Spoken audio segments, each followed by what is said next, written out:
Ken Ndiaye, bonjour. Bonjour. Comment vous présentez? Vous êtes sénégalais et vous avez plusieurs vies. Vous êtes anthropologue, musicien, danseur. C'est d'ailleurs un certain Maurice Béjart qui vous a permis d'obtenir un titre de séjour en Belgique dans les années 80. Vous êtes aussi un citoyen militant écologiste et vous tenez un restaurant culturel à Bruxelles qui est surtout un lieu où on refait le monde. Alors, au bar de l'Europe, je vous ai servi des graines de blé, parce que le blé, l'argent, c'est le nerf de la guerre, comme on dit, et le président du Parlement européen veut lancer un plan Marshall pour l'Afrique.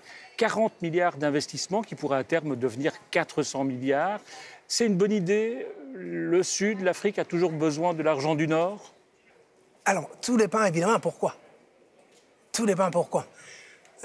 Si on fonctionne comme on l'a toujours fait jusqu'ici, à savoir croire l'idée que c'est avec cet argent-là qu'on va sortir l'Afrique de sa situation de marasme ou de pauvreté, évidemment, non. Ça ne suffira jamais. Quel que soit le nombre de milliards qu'on puisse investir dedans, si le développement ne part pas de l'Afrique elle-même, eh bien, on sera toujours dans des problèmes. Mais ça veut dire que l'argent, cet investissement financier, il peut permettre de développer des projets qui sont des projets intéressants pour l'Afrique. Absolument, ça, il ne faut pas le nier du tout, du tout. Je crois que l'Afrique a besoin aussi. L'Afrique est inscrite de toute façon dans une mondialité, des échanges mondiaux qui font qu'elle a besoin des autres, évidemment, pour exister. Et surtout dans sa situation actuelle. Elle a besoin, évidemment, de coups de pouce, peut-être même plus que certains. Ça, c'est incontestable. Et par exemple, vous êtes un militant écologiste, c'est normal que le Nord finance la transition énergétique des pays du Sud et de l'Afrique en particulier. Absolument, d'autant plus que ces pays, et tout le monde le dit, tout le monde le répète sans cesse, vivent parfois les conséquences de modes de vie dont elles ne sont pas bénéficiaires. Donc il est normal qu'il y ait aussi de la solidarité à ce niveau. Il faut aussi que le reste du monde, notamment le monde le plus confortable, puisse donner un coup de main à l'Afrique en ces matières, bien sûr. C'est aussi important que la Chine ne soit pas le seul investisseur en Afrique, parce que c'est un peu le cas aujourd'hui. Hein. Les Chinois investissent énormément et ils sont moins regardants, évidemment, par rapport à des questions de démocratie. Ah oui, je crois que les Chinois sont arrivés avec probablement un paradigme. Ils viennent faire des échanges économiques. Voilà, c'est tout. Tandis que l'Europe et l'Afrique, c'est beaucoup plus compliqué que ça. Il y a des échanges économiques, c'est incontestable. Mais il y a aussi une histoire qui fait qu'on veut aussi parler d'autres choses en même temps qu'on aborde l'économie. On veut parler d'humanisme, on veut parler de droits humains, on veut parler de démocratie, on veut parler de beaucoup de choses qui, dans le passé, évidemment, ont été source à la fois de déficit, de déséquilibre, et qui, dans le présent, en tout cas, pourraient aussi être utiles dans le débat qui unit ces deux continents-là. Donc, l'Europe et l'Afrique, c'est vrai qu'on n'est pas partis sur les mêmes bases que la Chine et l'Afrique. La Chine et l'Afrique, voire même l'Inde et l'Afrique, parce que maintenant, c'est un peu une espèce de tendance. Hein. Il y a une réunion Chine-Afrique, Inde-Afrique, Brésil-Afrique. Mais je crois qu'il est plus équilibré quand on parle de relations internationales.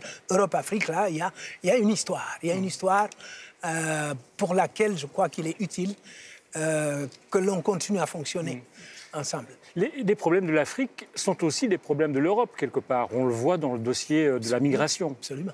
Absolument.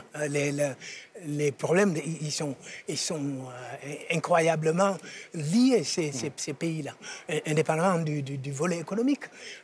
Les fantasmes, nos fantasmes en Afrique, évidemment, ils sont a priori et d'abord tournés vers l'Europe.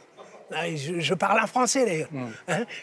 D'autres parlent en anglais. Donc, l'Europe et l'Afrique, évidemment, c'est plus qu'une histoire seulement d'échanges immédiats. C'est aussi ça. C'est aussi jusqu'à nos univers les plus enfouis, les plus inconscients.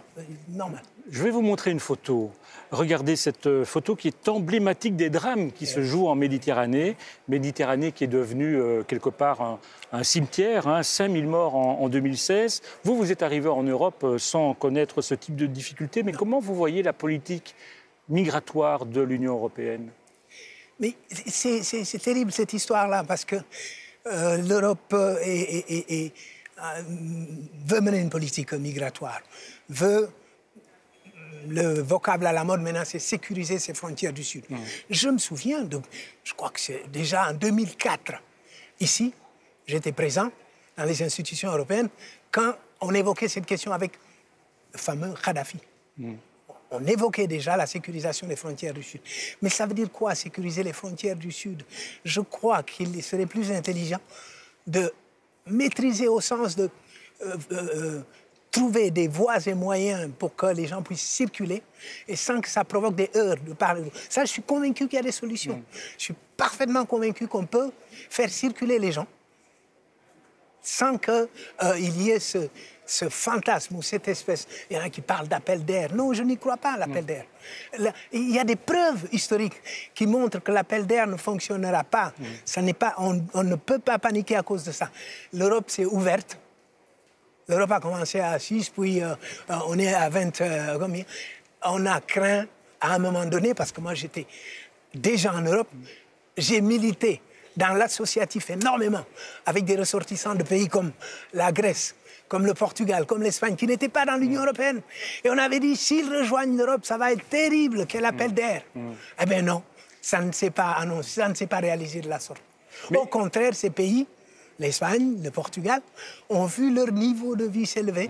Et beaucoup de gens d'ailleurs, beaucoup d'amis à moi avec qui j'ai milité ici en Belgique, dans l'associatif, sont retournés. Et quand vous voyez l'Europe signer des pactes avec des pays comme la Libye, en principe, c'est pour éviter que les candidats à l'exil ne soient l'objet de trafiquants, en quelque sorte. Est-ce que vous croyez à cette version qui est la version officielle? Je n'y crois pas beaucoup. Mais pour la simple raison, et tout le monde le sait, quelles sont les autorités actuelles en Libye? Tout le monde sait qu'il n'y a pas... Il y en a plusieurs. Qui est crédible aujourd'hui pour qu'en Libye, on puisse parler d'une seule voix? Il n'y a pas ça. Donc, signer avec des factions, ben, c'est s'exposer à ce qui arrive là. On tombe sur des mafieux, des chefs de guerre, des gens qui n'ont pour seul principe et objectif de gagner le maximum d'argent. Et l'Europe qui gaspille son argent dans ce type d'accord, eh bien, je n'y crois pas. Ken, on a bien compris la leçon que vous venez de faire aux responsables européens. Et prenez maintenant une petite boule surprise avec une question surprise que vous allez dire à haute voix et sans crainte, du moins je l'espère.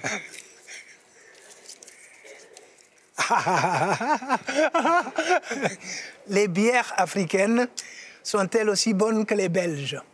Alors, réponse d'un restaurateur culturel, un restaurateur engagé. Absolument. Non, mais il n'y a pas match, comme on dit en Côte d'Ivoire. Nos bières belges sont meilleures. La Belgique, quand même, a une longueur d'avance en matière de bière. Merci Ken Ndiaye d'être venu au Bar de l'Europe. On va prendre un peu de blé. Merci beaucoup. Merci à vous.